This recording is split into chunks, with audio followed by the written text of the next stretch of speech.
Hello friends, दोस्तों आज हम लोग बात करने वाले हैं टाटा मोटर्स के बारे में। टाटा मोटर्स बेसिकली आजकल इसलिए चर्चा में क्योंकि इसका जो पैसेंजर व्हीकल और कमर्शियल व्हीकल जो सेगमेंट है, दोनों को कंपनी अलग करने जा रही है। दो कंपनियां अलग अलग लिस्टेड कंपनीज बन जाएंगी। अभी क्या है, एक कंपनी है टाटा मोटर्स और उसी में जेएलआर का भी बिजनेस आता है। जेएलआर यानी कि जो रेंज रोवर, लैंड रोवर जो आप लोग देखते हैं गाड़ियाँ, ये सारी गाड़ियाँ जेएलआर के अंदर आती हैं। और इनका जो बेसिकली एक तरह से आप कह सकते हैं कि इनका पेरेंट टाटा मोटर्स है और ये जो सब्सिडरी है ये काम करती यूके में। बेसिकली इनका मैन्युफैक्चरिंग है और एक्सपोर्ट करती अमेरिका, यूरोप और साथ में चाइना, बहुत बड़ा मार्केट है उनके लिए। तो ये सारी बिजनेस, तीन बिजनेस, बड़े बिजनेस हैं टाटा मोटर्स के अंदर। और इन्हीं बिजनेस को अब यहाँ पे जो टाटा मोटर्स है वो मैनेजमेंट ने ये डिसाइड किया कि ये जो बिजनेस है ये डीमर्ज हो जाएंगे। साथ में आज टाटा मोटर्स के जो अगस्त महीने के सेल्स के आंकड़े भी है, उसमें जो ईवी सेगमेंट है उसमें 44% की, 44% की ग्रोथ दिखाई। वहीं पे जो टोटल अगर सेल्स की बात करें तो 73,000 यूनिट करीब इन्होंने सेल किए हैं। 2% की ओवरऑल सेल्स ग्रोथ यहाँ पे कंपनी ने दिखाई हुई है। अभी डीमर्जर से जुड़ी और जानकारी जो अभी तक आ रही है, इस मंथ के एंड तक ये सारी प्रक्रिया इनको पूरा करना और 1 अक्टूबर से यानी 1 अक्टूबर से दोनों कंपनियां अलग अलग हो जाएंगी। इफेक्टिव फ्रॉम 1 अक्टूबर ये दोनों ही कंपनियां अलग कंपनी बन जाएंगी। तो दोनों दोनों कंपनियों के नाम क्या होंगे? एक तो होगी टाटा मोटर्स, जो ये पैसेंजर व्हीकल लिमिटेड हो जाएगी। दूसरी हो जाएगी टीएमएल कमर्शियल व्हीकल लिमिटेड। और टीएमएल जो कमर्शियल व्हीकल लिमिटेड है, जो ट्रक वगैरह जो बनाती है, बसेस, वो जो कंपनी होगी टीएमएल कमर्शियल व्हीकल लिमिटेड के नाम से, उस कंपनी को बाद में रीनेम किया जाएगा और बाद में लिस्ट भी किया जाएगा।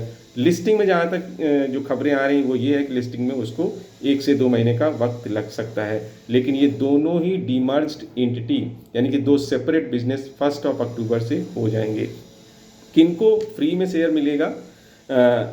कमर्शियल व्हीकल वाली कंपनी का, जिनके पास रिकॉर्ड डेट तक जिनके पास टाटा मोटर्स का शेयर होगा, जिनके डीमैट अकाउंट में, उनको कमर्शियल व्हीकल जो कंपनी है उसका, Tata Motors TML commercial vehicle limited का शेयर फ्री में अलॉट होगा। लेकिन उनको रिकॉर्ड डेट पे अपने डीमैट अकाउंट में वो शेयर रखना होगा। इस वीडियो का पर्पज़ किसी भी तरह से आपको टाटा मोटर्स के शेयर खरीदने के लिए, बेचने के लिए या फिर होल्ड करने के लिए रिकमेंडेशन देना बिल्कुल भी नहीं, लेकिन जो ओवरऑल जो अपडेट्स आ रहे हैं उनके बारे में जस्ट जानकारी देना, इसीलिए मैं आप लोगों को जानकारी दे रहा हूँ। बहुत सारे कुछ सवाल इस तरह के आ रहे हैं टाटा मोटर्स के बारे में, कुछ बताएं। तो ओवरऑल जो मुझे पता चला उसके बारे में मैं आप लोग बता रहा हूँ कि ये जो दो अलग कंपनियां बन जाएंगी, यानी कि एक जो पैसेंजर व्हीकल वाली का पूरा फोकस ईवी वगैरह पे रहेगा, ईवी और जो नॉर्मल जो आईसी इंजन जिनको कहा जाता है उन पे रहेगा। और साथ में जेएलआर का तो बिजनेस उसमें रहेगा ही रहेगा पैसेंजर व्हीकल में। जो कमर्शियल व्हीकल, वो purely commercial vehicle, trucks and buses वाला जो सेगमेंट है, उसमें वो कंपनी काम करेगी। तो इससे क्या होता है, कंपनी का जो दो अलग अलग डिफरेंट काइंड ऑफ बिजनेसेस हैं, वो बात अलग कि दोनों व्हीकल बनाते हैं, लेकिन एक पैसेंजर व्हीकल का एक अलग सिस्टम होता है प्रॉपर, और कमर्शियल व्हीकल का अलग, और दोनों में ही ग्रोथ वगैरह की संभावनाएं भी अलग अलग हैं। तो जो पैसेंजर व्हीकल है वहाँ पे ईवी का एक टच आ रहा है कि ईवी की वजह से वहाँ पे अच्छी अपॉर्चुनिटी है। 44% की ग्रोथ आई। ट्रक्स में भी ईवी की, बसेस में ईवी की बात हो रही। बसेस तो काफ़ी हद तक हुई, लेकिन ट्रक्स में थोड़ा सा मुश्किल लगता है इंडिया में खासतौर से। अभी बाहर तो ये काम चल रहा है कि ईवी वाले ट्रक्स भी आ रहे हैं, लेकिन बसेस ईवी के काफ़ी हद तक आप लोगों को कई सारे म्यूनिसपैलिटीज़ में, टीयर 2 सिटीज़ तक भी ये सारे जो ईवी वाले जो बसेस हैं वो आप लोग देख पा रहे होंगे। बड़े शहरों में तो आ ही गए हैं। जो भी क्या कहते हैं कि बसेस होते हैं डीटीसी, जैसे दिल्ली में डीटीसी है, तो वहाँ पे आप लोग बहुत सारे बसेस देखते होंगे जो कि ईवी के हैं। तो ये सारा सेगमेंट जो कमर्शियल व्हीकल में है, वो बसेस में तो ईवी ला पा रहे हैं, लेकिन ट्रक्स को अभी भी इसमें बहुत समय लगेगा कि कोई ट्रक जो है आए और पूरी तरह से ईवी में हो और वो उतना लोड कैरी कर पाए, क्योंकि सारा कुछ मामला तो कैपेसिटी पे होता है ईवी की जो बैटरी है उसमें। अब हम बात करेंगे यहाँ पे कि जो पैसेंजर व्हीकल है उसमें, क्योंकि ग्रोथ काफ़ी अच्छी आ रही है, सेल्स के फिगर आपको बता ही रहे हैं, अगस्त महीने की 44% की ग्रोथ। तो ये ग्रोथ वाला मुझे लगता है कि जो पार्ट है, जब दोनों ही बिजनेस डीमर्ज हो जाएंगे, तो मुझे लगता है कि जो ज़्यादा ग्रोथ वाला पार्ट हो सकता है वो पैसेंजर व्हीकल वाला जो पोर्सन होगा। यानी कि जो company Tata Motors passenger vehicle limited जो कंपनी होगी, ये कंपनी मुझे लगता है ज़्यादा ग्रोथ कर सकती है। ऐसा मुझे मानना, मैं गलत भी हो सकता हूँ, और compare to commercial vehicle limited. तो अब बहुत सारे लोग ऐसा प्लान कर रहे होंगे कि अभी इस कंपनी में निवेश कर लें तो उनको फ्री में शेयर मिल जाएगा। तो जहाँ तक मैं जो राय रखता हूँ, मैं आप लोग बता सकता हूँ कि पर्सनली, और डेफिनेटली स्टॉक की रिकमेंडेशन नहीं दे रहा हूँ, लेकिन पर्सनली जब इस तरह की कोई भी कारपोरेट इवेंट, इसको एक कारपोरेट इवेंट ही कहते हैं, डीमर्जर हुआ, ये बोनस हुआ, स्प्लिट हुआ, तो मेरा जो हमेशा प्रेफरेंस रहता है कि अगर वो स्टॉक मेरे पोर्टफोलियो में है फॉर एग्जांपल, तो मैं तो उसको फिर तो ठीक है, चलो है तो पड़ा हुआ है, फिर वो जो भी बोनस आना होगा, स्प्लिट आना होगा, या फिर जो इस तरह का डीमर्जर हो रहा होगा उसके थ्रू शेयर आना होगा, तो वो तो ठीक है कि अगर डीमैट में ऑलरेडी बहुत पहले से पड़ा हो। लेकिन for the purpose of this corporate event कि हाँ कमर्शियल व्हीकल का मुझे फ्री में मिल जाएगा, फ्री में क्या मिल जाएगा, एज पर वैल्यूएशन, जैसे जितना उस सेगमेंट का जो वैल्यूएशन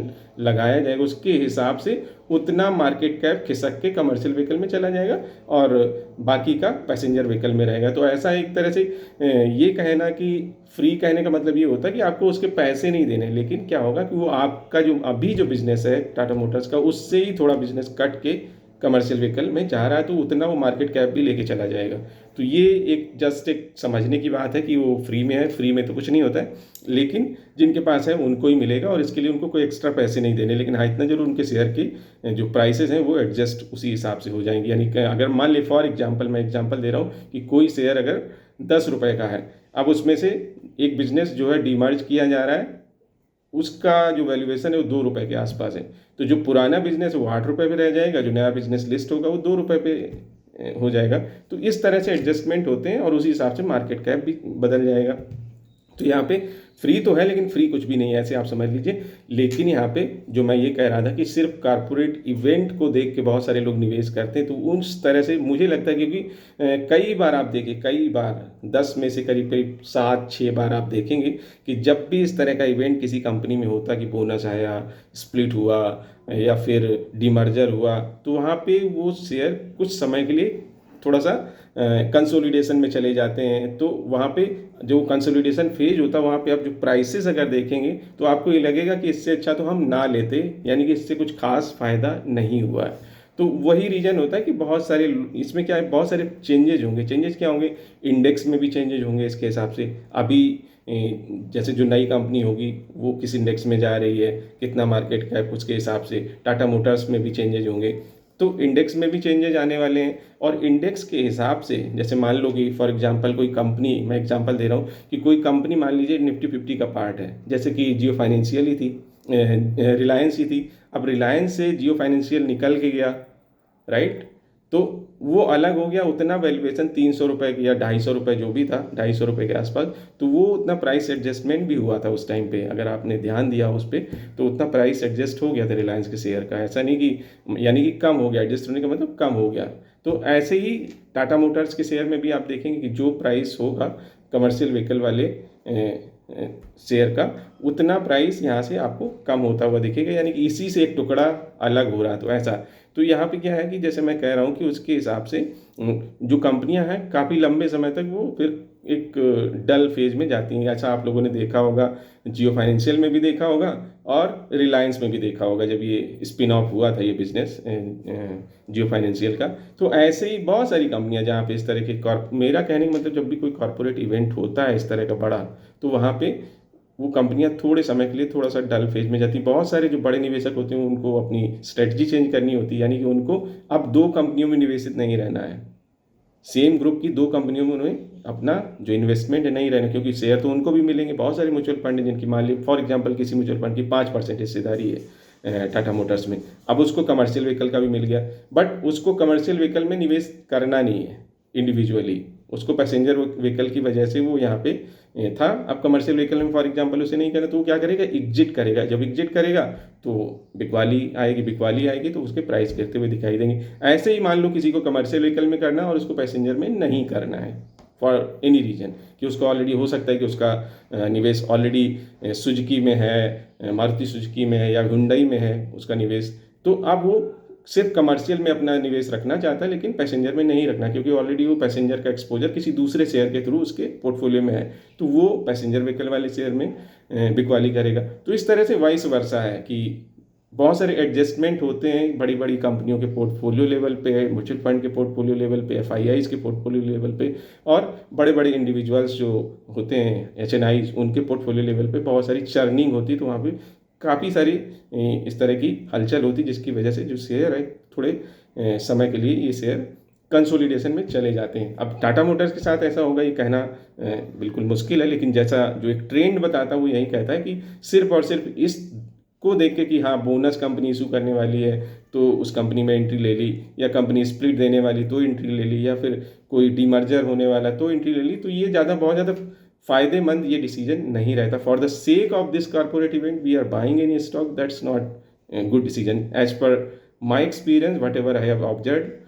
जो ये मैंने आपको एग्जाम्पल भी दिए तो वो तो अवॉइड करना चाहिए ऐसा मुझे लगता है। बाकी आपकी मर्जी, आपको लगता है कि ऐसा करना चाहिए तो आप ज़रूर करिए, नहीं लगता है तो मत करिए। लेकिन जो मैंने एक ओपिनियन दी यहाँ पे, किसी भी तरह से आपको रिकमेंडेशन या उस तरह का नहीं दिया है कि आप खरीदें ना खरीदें बेचें, what ever you want you can do, but before taking any decision you have to do your due diligence in that company, and also if you have any financial advisor then you can discuss with your financial advisor before taking any major decision. मेरा ये कहने का मतलब है किसी video को देख के या फिर किसी के कहने से हमें कोई भी निवेश से जुड़ा हुआ फैसला नहीं करना चाहिए, मेरा मानना है। और अगर आप अभी तक वीडियो में बने, वीडियो को लाइक करिएगा, चैनल को सब्सक्राइब नहीं किया तो सब्सक्राइब जरूर करें। Thank you for watching this video, thank you very much.